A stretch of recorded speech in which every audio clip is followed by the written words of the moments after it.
Hello and welcome back to my YouTube channel Nalanda Academy. आज के इस वीडियो में हम 12th स्टैंडर्ड हिस्ट्री का चैप्टर नंबर 4 स्टडी करने वाले हैं। चैप्टर नंबर 4 की पार्ट 1 पार्ट 2 वीडियोस अपलोड कर दी हैं, लिंक डिस्क्रिप्शन में मिल जाएगा, आप देख सकते हैं। आज हम स्टडी करेंगे अफगान्स एंड मराठा एम्पायर। तो चलिए शुरू करते हैं वीडियो को। Afghan and Maratha empire in the first half of the 18th century. First बात कब की हो रही है, टाइम पीरियड याद रखो, first half of 18th century की बात हो रही है, जब माइटी मुगल्स ने अपनी जो इतनी ज़्यादा माइटी मुगल्स मीन्स जो मुगल एम्पायर था ना, वो बहुत ही ज़्यादा ग्रेट था, बहुत ज़्यादा जो है ग्लोरी थी। लेकिन first half of 18th century से जो है यहाँ पर आप देखोगे कि मुगल एम्पायर ने जो है ऑलरेडी अपनी जो ग्लोरी है वो लॉस्ट कर दी है।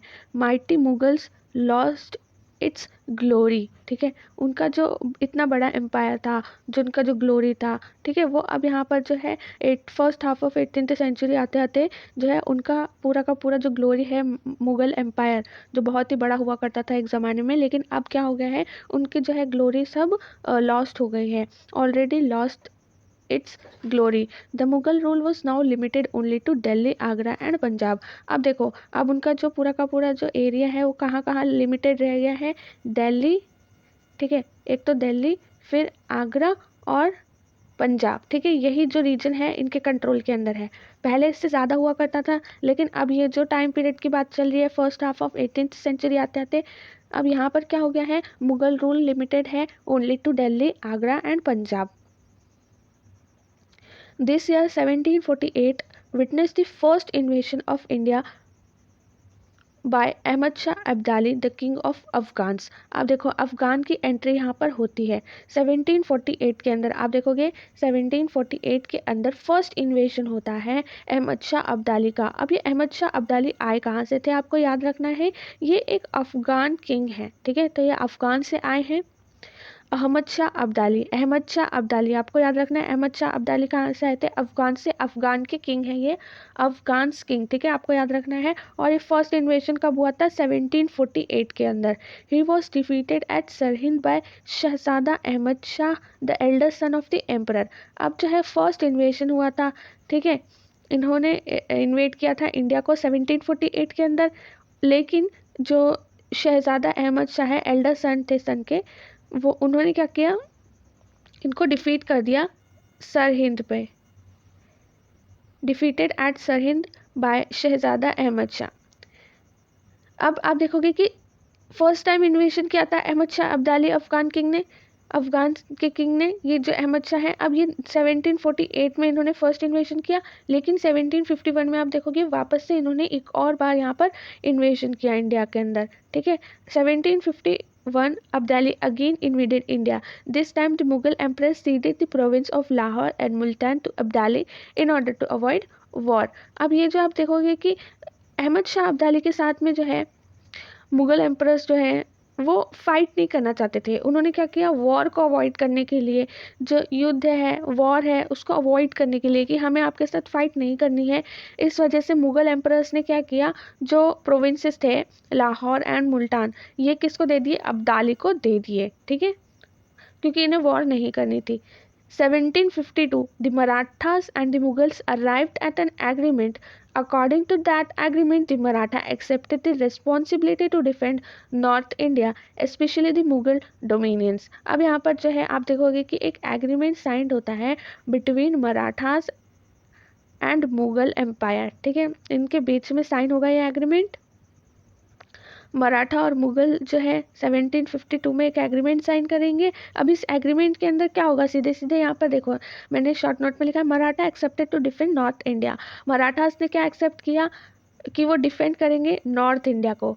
अब जब मराठास ने यहाँ पर एक जो है अपनी कंडीशन यहाँ पर एक्सेप्ट कर ली है कि वो नॉर्थ इंडिया को डिफेंड करेंगे, तो इन रिटर्न उन्हें क्या मिलता है, राइट टू कलेक्टिंग चौथाई फ्रॉम रोहिल खंड। अब ये चौथाई क्या होता है समझो, चौथाई it's a type of tax, ठीक है, ये टैक्स होता है। तो अब यहाँ पर देखो एक हाथ से लेन देन हो रहा है, ठीक है, मतलब अगर मराठास मुगल को कुछ दे रहे हैं तो मुगल्स भी मराठास को कुछ दे रहे हैं। तो पहले मराठास ने क्या किया, एक्सेप्ट किया कि वो डिफेंड करेंगे नॉर्थ इंडिया को, ठीक है। फर्स्ट मराठास ने एक्सेप्ट किया। इन रिटर्न अब मराठास को क्या मिल रहा है, राइट मिल रहा है कि वो जो चौथाई है, मैंने बताया चौथाई क्या होता है, it's a type of a tax, ठीक है। तो अब जो है मराठास रोहिलखंड, ठीक है, रोहिलखंड से जाकर चौथाई कलेक्ट कर सकते हैं। In return, Mughal emperor granted the right of collecting Chathai from Rohilkhand to the Marathas and also ceded parts of some of the Mughal provinces. और कुछ पार्ट्स ऑफ प्रोविंस भी दिए गए। इन 77, ठीक है, इंडिया 1757, आप देखोगे 1757 के अंदर यहाँ पर थर्ड टाइम अटैक करेंगे इंडिया के ऊपर अब्दाली। अभी आप देखोगे कि थर्ड टाइम अटैक हो रहा है, ठीक है। He return to Afghanistan after ransacking the region around Delhi and Mathura. This time the Maratha army march from Pune under the leadership of Raghunath Rao Peshwa, but before they could reach Delhi Abdali had already gone back. अब देखो Maratha army तो यहाँ पे जो है एक्सेप्ट किया था कि वो नॉर्थ इंडिया को पूरा का पूरा जो है डिफेंड करेंगे, ठीक है, डिफेंड करेंगे। तो यहाँ पे जो है पेशवा मराठा आर्मी जो है पुणे से जाती है, किसके लीडरशिप में जाएगी, रघुनाथ राव पेशवा के लीडरशिप में जाती है मराठा आर्मी। लेकिन जब तक वो दिल्ली पहुँचते हैं ना, तब तक जो है अब्दाली जो है पहले ही चला गया होता है। तो अब यहाँ पर मराठास जो है चार्ज ले लेते हैं दिल्ली का और नॉर्मलाइज कर लेते हैं वहाँ की पूरी सिचुएशन। मराठास एंड सिख, अब आप देखोगे कि मराठास और सिख, इसके बाद में क्या होता है, जब मराठास पूरा चार्ज ले लेते हैं दिल्ली का, वहाँ पे जो सिचुएशन है और नॉर्मलाइज कर लेते हैं, उसके बाद मराठास और सिख्स जो है वो एक प्लान करते हैं कैंपेन। तो ये मिलकर जो है पूरा का पूरा कैंपेन को प्लान करते हैं to get back Punjab which was held by Abdali. They conquered Sirhind provinces and then Lahore. From there the Maratha army reached attack.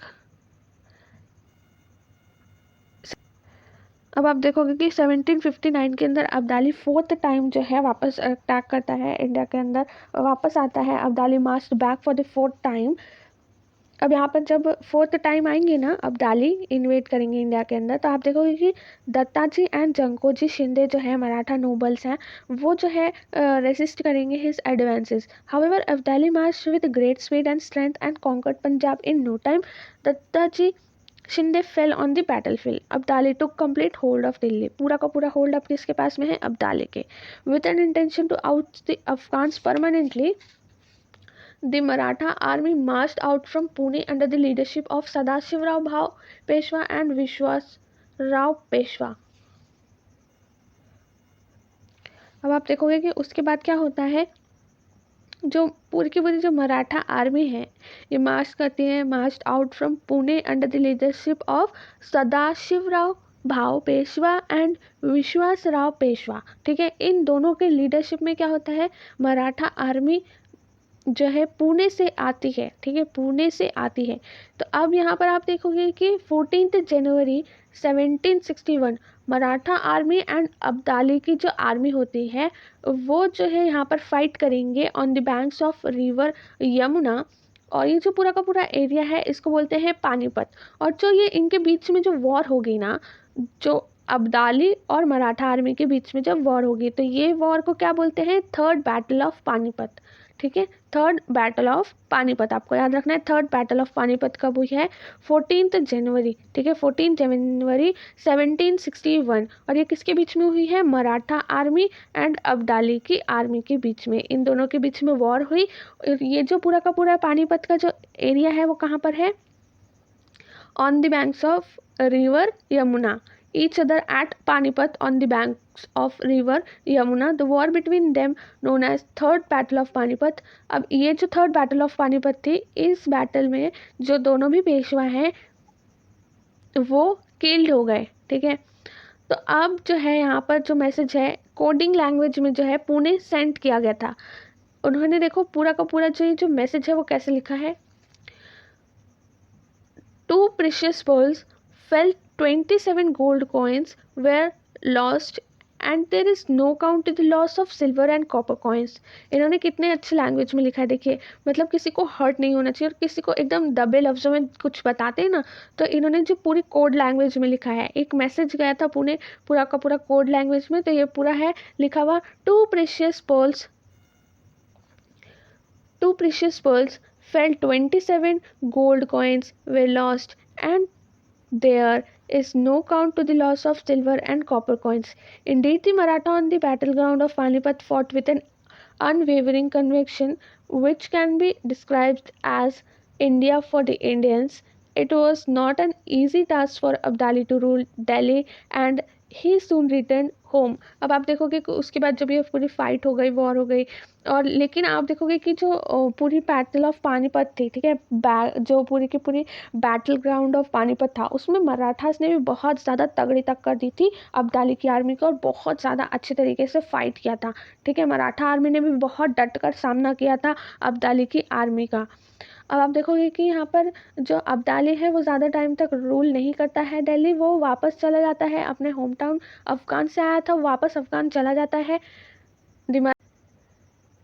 The Maratha opposition was so fierce that neither Abdali nor his successor ever returned to India. The British could establish absolute supremacy in India once the Maratha rule declined in the 19th century. However, the Indians fought against the British supremacy. Besides, they also had to fight against many internal evil practices and customs that were prevalent in Indian society. अब आप देखोगे कि उसके बाद में जो British है उन्होंने अपनी एब्सोल्यूट सुप्रीमेसी इंडिया के अंदर एस्टैब्लिश कर ली थी. मराठा जो रूल था वो डिक्लाइन हो गया था 19th सेंचुरी के अंदर आते आते पूरा का पूरा. और यहाँ पे जो है इंडियंस फाइट कर रहे थे अगेंस्ट ब्रिटिश सुप्रीमेसी. लेकिन आप देखोगे कि ब्रिटिश सुप्रीमेसी के साथ में फाइट करते करते आप देखोगे कि जो इंडिया के अंदर जो इविल प्रैक्टिसेस हैं उसके साथ भी यहाँ पर कहीं ना कहीं बैटल, अंदर ही इंटरनल इविल प्रैक्टिसेस से बैटल चल रही थी. जो कस्टम ट्रेडिशन, इविल प्रैक्टिसेस जो इंडिया के अंदर थी, तो ये जो सारी हैं हम नेक्स्ट लेसन में स्टडी करने वाले हैं. चैप्टर नंबर 5 है जो हमारा, उसमें हम स्टडी करेंगे India social and religious reforms. तो हम मिलेंगे नेक्स्ट वीडियो में और चैप्टर नंबर 5 डिस्कस करेंगे. Thank you so much for watching. मिलते हैं नेक्स्ट वीडियो में.